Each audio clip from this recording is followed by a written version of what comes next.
Doing a little mobility stuff, digging in on that hip. Things like this are great. This little half dome thing, because I could just put my leg on top of it and do some leg curls. Now I'm doing my own version of some like myofascial release. This guy, super hard. So those are nice. It's also nice to have something like this, which is from our friends over at Yoga Tune-Up. And this is squishy. See how I can squish into it? Much softer. The advantage here is I could put more weight into it. I could tell it was there because when I was walking this morning, I couldn't flex my butt cheek at all. If I can't flex my butt, that tells me that the front is really locked up. I could work on that a lot longer and I can go through a lot more excruciating shit, but I'll work on it more later today or tomorrow. It will still be there for a little while. I'm gonna show you guys some new products. Got some new elbow and knee sleeves I think you guys are really gonna like. What you're gonna see me do today is a little different than some of the workouts you see me do before. I'm gonna do some stuff on the bench press, which that's very common, but I'm also gonna be working on some jumps, some lunges, and a bunch of other shit. So it'll be a kind of a mix of a little bit of bodybuilding, a little bit of explosive training, and a little bit of athleticism, hopefully. Kick her off with some curls. Nowadays I kind of just like to mix some stuff up, so I'll just go with like a staggered stance, or sometimes I'll just do stuff on like one foot. I'm just kind of in the thought process nowadays of just whatever way I can just slightly alter the movement, I'm gonna do that. If I want to kind of walk in place with these, I will do that too. For no other reason other than just to kind of mix stuff up. Even do it on one foot. Is this making the exercise better? No, not really. It's just a change from just all the shit I've been doing for so many years.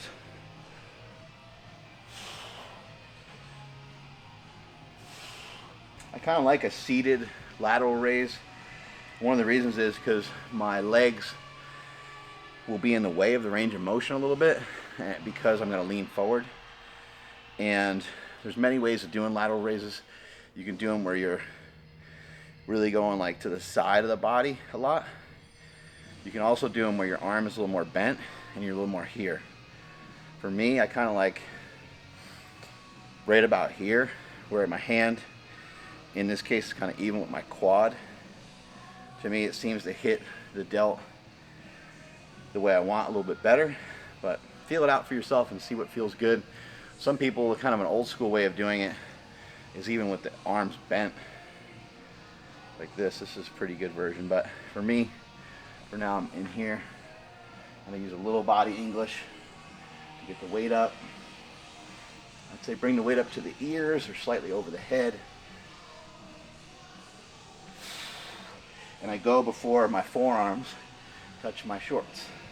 Go back up. That helps me keep good tension.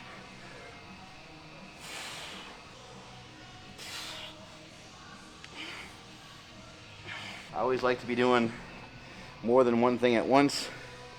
Kaboom. So I got my toe spacers on. Gotta be forceful. You really jam her in there. Like these splay that I have right here. Get those toes to work the right way. This is a two banger right here. Biceps and lats. When you just go underneath.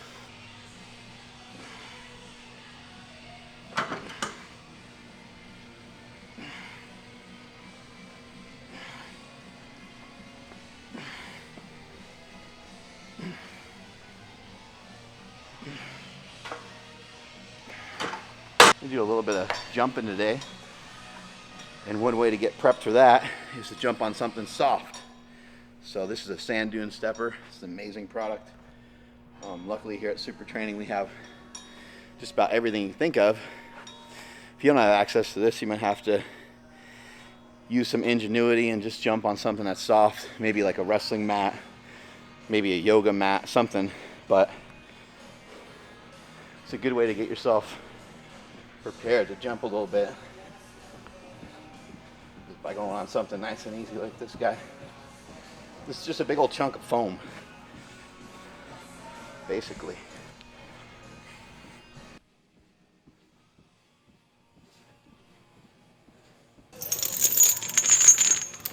I always like to change things up a lot, so I like using bands and chains and different things like that. I did that a lot when I was powerlifting, and you end up with something that's called accommodating resistance.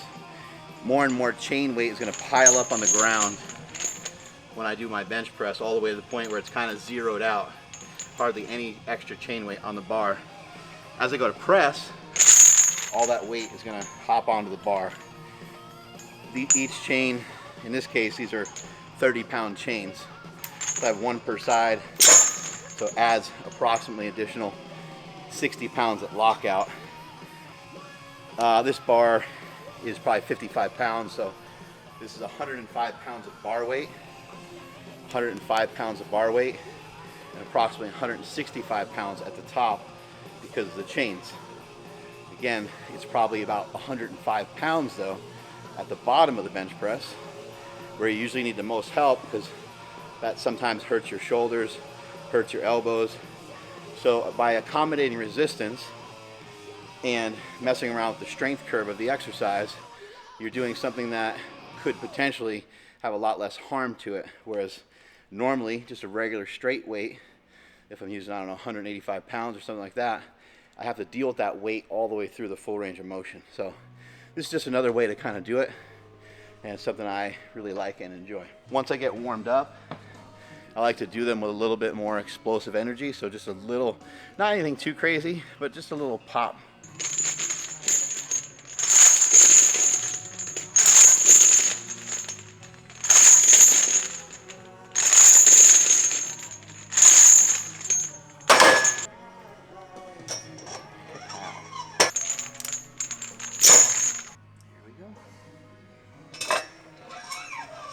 Elbow sleeves.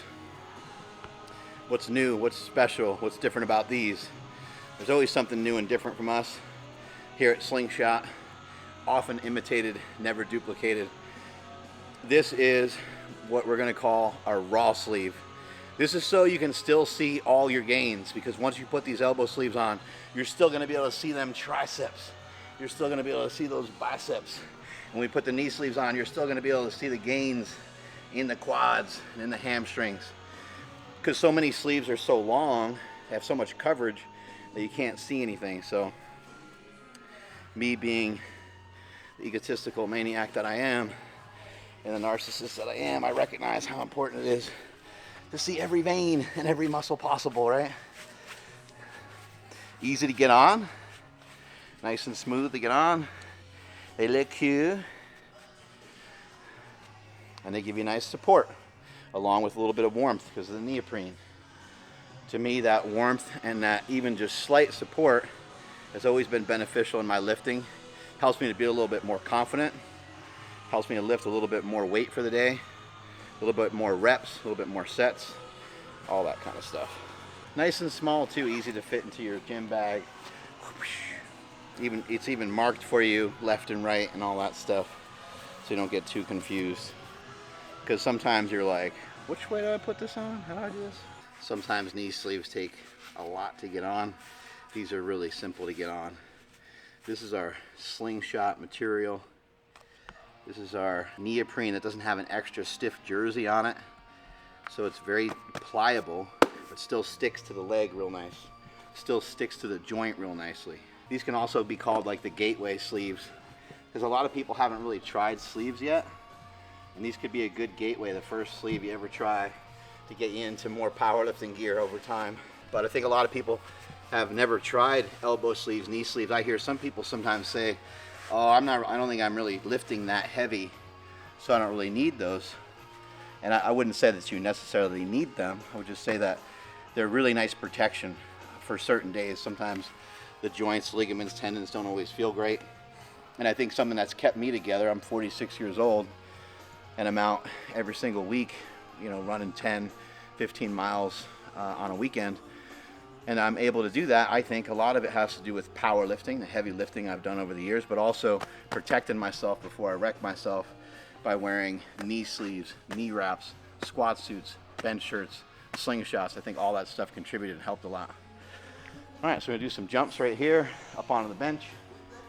Big part of jumping, in my opinion, is to start to figure out how to land as well. So I'm gonna do like 1 or 2 jumps. I'm actually gonna focus more on actually landing and coming down from the bench, more so than I am on just the upward part. So this is convenient. I'm already benching right here. I don't have to go anywhere or move anywhere. So here goes. Go down slowly on the way down.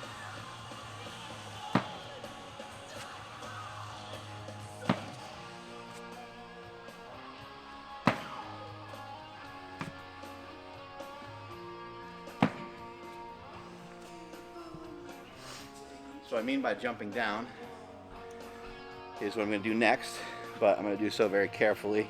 I'm going to put a pad down, land on that first couple times. It might seem ridiculous, might be like, dude, like you're not really jumping down that far. And I understand, and I could do this and just land on these harder mats and have no trouble.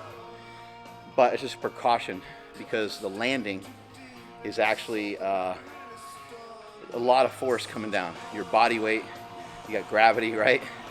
And so I'm gonna work on landing on a pad for the first couple sets, changing up the grip. So now I'm out here. This is set number 2. I'm gonna be doing 5 sets total.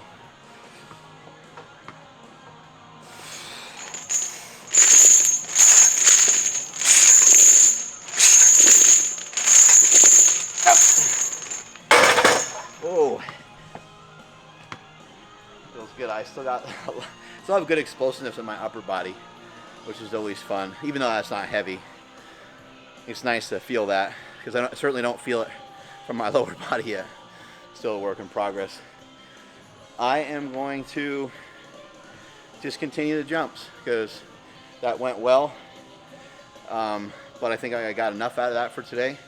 And so now I'm going to grab a med ball and throw the med ball in between the sets of bench press. It's nice to have some different weights. The blue is a 15, the red is a 10. Again, this is going to be low reps because we're trying to use some explosiveness. So I kind of like to do a little bit of a catch. So same thing, a little bit of a catch.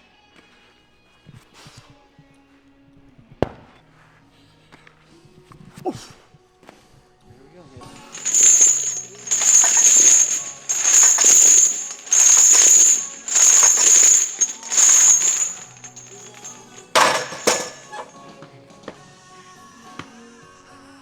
This one I'm going to work on just doing a side, a throw to the side, kind of this guy. Not a lot of practice with this one, at least with those movements. That's like a deadlift or something, so I'm familiar. This stuff is a lot less familiar for me over the last maybe couple years, so I'm gonna just take these easier. I'm not really looking to break a record, just kind of nice and easy. It's almost like just do the movement, get used to the movement.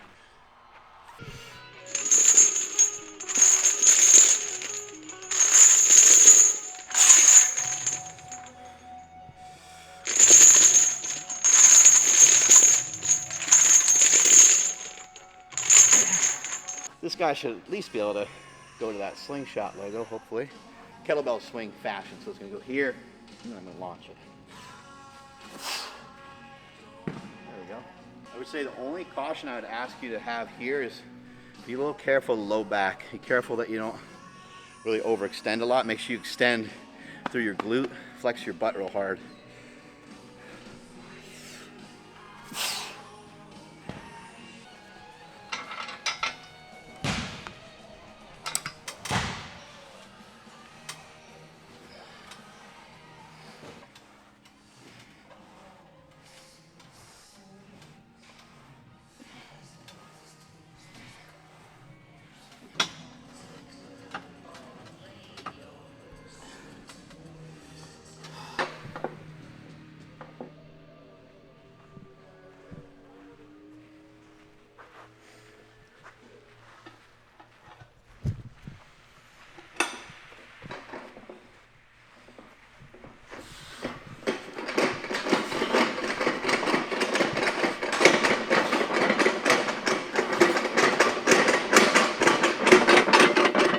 These kettlebells recently, just to hold them for a few minutes and just move around. So kind of just almost making some stuff up in combination with some stuff Crazy Trainer showed us when he was here, in combination with some stuff that Nsima showed me. Picking it up, moving. Trying to shoulder relax. Staggered stance maybe a little bit.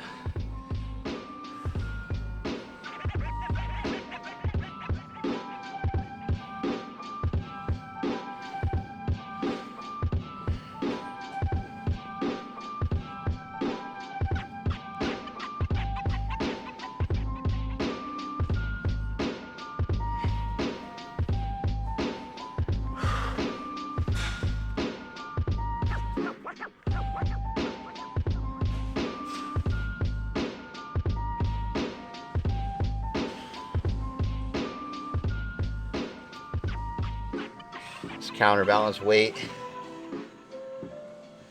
gives me some advantages, and even just pressing down into this, having this here to push into, allows me to get into my hamstrings a lot more, and my adductors a lot more. Without this, as soon as I let go of that, it feels okay, but that's when the stretch starts to really hit, like almost a little too much. And it's a lot more passive. I have energy to displace into this because I'm taking some of my own body weight. I'm mashing and smashing a lot of these tissues. I'm starting to do a lot more things that are encouraging movement in other ways.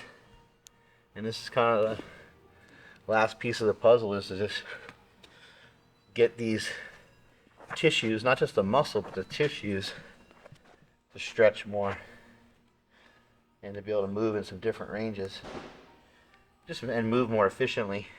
And when you do these movements, it's interesting because when you're in a position like this, I could sit here and focus on, okay, there's a lot of stretching going on in the groin, but I can also put my attention in other places. I can actually flex my quads if I want.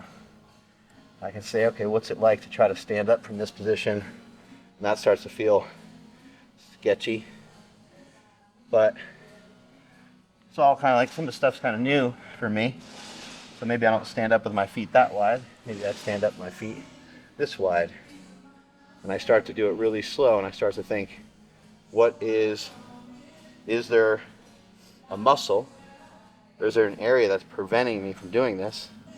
And if there is a muscle that's preventing me from doing this, maybe I could work on it. Just taking a kettlebell, or any weight really, a 5 or 10 pound plate, 25 maybe, and using it as a counterweight, be a huge advantage.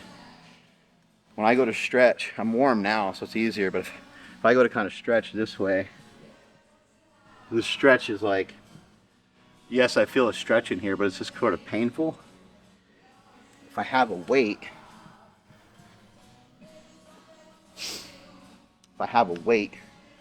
to help me negotiate this territory, I can hold on to this.